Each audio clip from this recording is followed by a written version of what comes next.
यीशु हेबे तुम साथी, दूर हेब भय भ्रांति।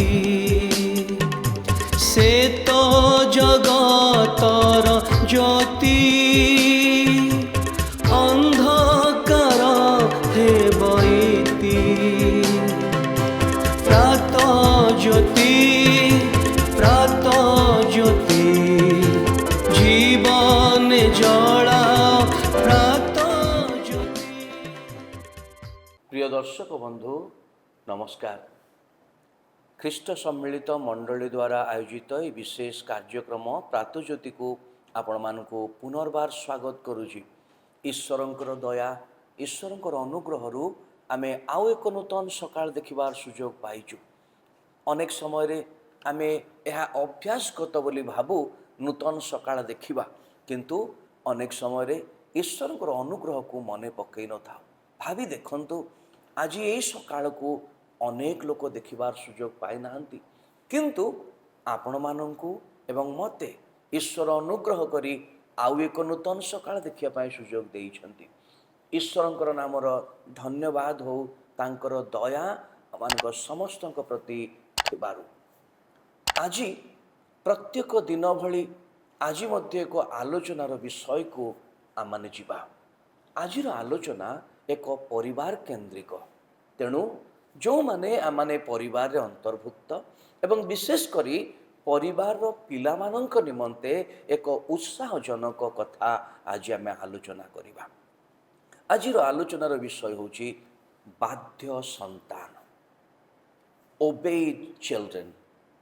जो संतान माने निजर पिता मातांकर बाध्य हुअंती, अर्थात निज पिता मातांकर कथा मानंती, सेमानंकु बाध्य संतान बोली कुहा जाए। अनेक समय रे वर्तमान रो समाज रे अनेक परिवार रे ए प्रकार परिस्थिति अछि, बापा माँ माने अन्य मानंकु ए प्रकार अभियोग करंती निजर पिला मानंक विषय रे जे मोर पिला माने बाध्य नुहंती। जदि आज पिला माने आपण माने ए कार्यक्रम देखुछंती, आपण माने हृदबोध करिबा दरकार जे आपणकर अबाध्यता, आपणकर बापा मांकर जो कथा न मानिबार एक अभ्यास आपणकर पिता मातांको केते जे दुख दउची ताहा आपण माने अनुमान करिबा दरकार। अबाध्यता कौन? अबाध्यता बापा माँ जो भावरे अतिबाहित हेउ बोली इच्छा करूछंती, सेई प्रकारे जदि आमनकर जीवन धारा को आमे चलाउनाउ एवं निजर इच्छा रे आमने जदि जीवन धारा को परिचालना करूछु, ताहा आमनकर अबाध्यतार चिन्ह हब। बाइबल रे जने विशेष व्यक्ति जहाँकर नाम जोसेफ, बाइबल रो पुरातन नियम आदि पुस्तक 37 अध्याय रे ए युवांक विषय रे एक स्पष्ट चित्र दिया जाइछि। की प्रकारे से तांकर बापांकर बाध्य होउथुले एवं की प्रकारे परिवार रे घटुथुबा मंदता को से ग्रहण करि पाउनथिले।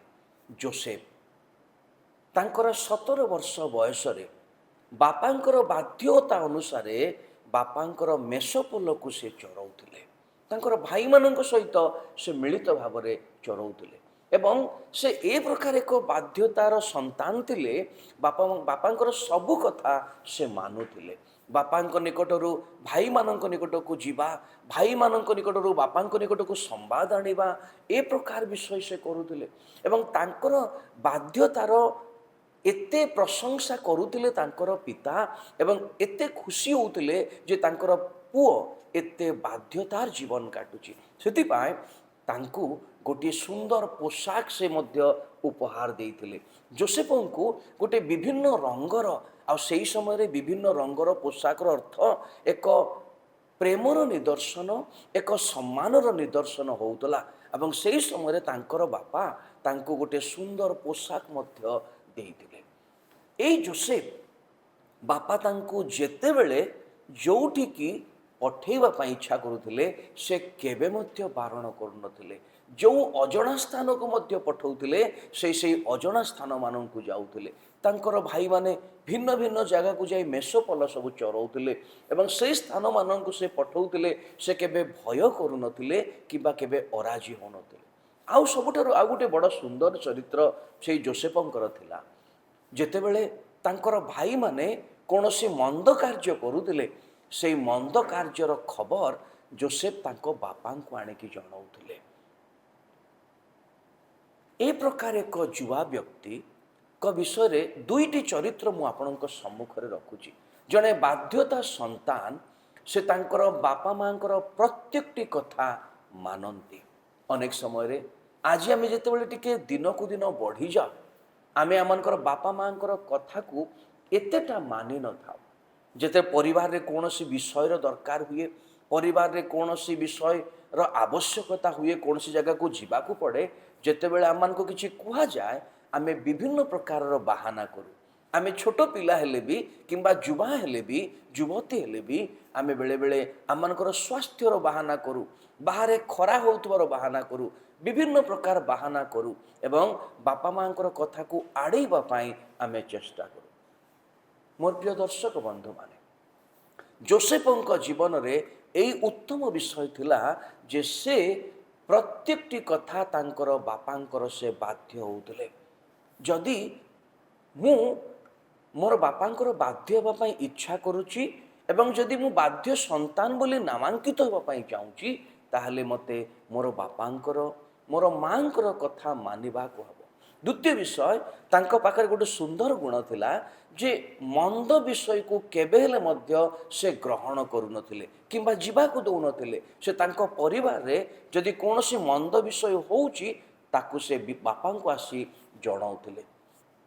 ଅନେକ ପିଲାମାନେ ଆମେ ଅଛୁ, ଘରେ ତ ସୁନ୍ଦର ପରିବେଶ, ଘରେ ତ ଉତ୍ତମ ବିଷୟ, କିନ୍ତୁ ଯେତେବେଳେ ଆମେ ସାଙ୍ଗସାଥିମାନଙ୍କ ସହିତ ମେଳ ଖାଉ, ସାଙ୍ଗସାଥିମାନଙ୍କ ସହିତ ମିଶୁ କିମ୍ବା ଅନ୍ୟ ଭାଇମାନଙ୍କ ସହିତ ଆମେ ମିଶୁ, ସେତିକିବେଳେ ଯଦି କୌଣସି ମନ୍ଦ ବିଷୟ ଅଛି ସେଇ ମନ୍ଦ ବିଷୟକୁ ଆମେ ଗ୍ରହଣ କରି ପକାଉ। ଆମେ ବାପା ମାଆଙ୍କୁ ଲୁଚେଇ ଦେଉ ଯେ ଏହା ଆମେ ମନ୍ଦ କରୁଛୁ ବୋଲି ଆମେ ଜଣେଇ ନଥାଉ। ତେଣୁ ଘରେ ତ ବେଳେବେଳେ ଆମେ ଭଲ ଦେଖେଇ ହେଉ, କିନ୍ତୁ ବାହାରେ ଆମମାନଙ୍କର ମନ୍ଦତା ପରିପ୍ରକାଶ ପାଏ। ମୋର ପ୍ରିୟ ଦର୍ଶକ ବନ୍ଧୁମାନେ, ଆଜି ଗୋଟିଏ ବିଷୟ ନିଷ୍ପତ୍ତି ନେବା ଏବଂ ବିଚାର କରିବା ଯେ ମୁଁ ମୋର ବାପା ମାଙ୍କର ବାଧ୍ୟ ସନ୍ତାନ କିମ୍ବା ବାଧ୍ୟ ସନ୍ତତି କି? ମୁଁ ଗୋଟେ ବାଧ୍ୟ ପୁଅ କିମ୍ବା ବାଧ୍ୟ ଝିଅ କି? ନା ଘରେ ମୁଁ ଆଉ ଗୋଟିଏ ପ୍ରକାର ଏବଂ ବାହାରେ ଆଉ ଗୋଟିଏ ପ୍ରକାର।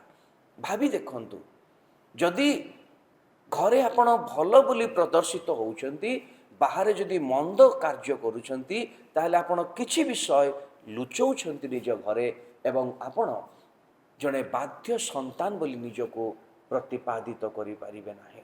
ତେଣୁ ଆପଣଙ୍କର ଜୀବନରେ ଉତ୍ତମ ବିଷୟ, ଜଣେ ବାଧ୍ୟ ସନ୍ତାନ, ଜଣେ ବାଧ୍ୟ ସନ୍ତତି ହେବା ପାଇଁ ବାପା ମାଙ୍କର କଥା ତ ମାନିବାକୁ ହେବ ଏବଂ ମନ୍ଦ ବିଷୟକୁ ଗ୍ରହଣ କରିବା ଉଚିତ ବିଷୟ ନୁହେଁ।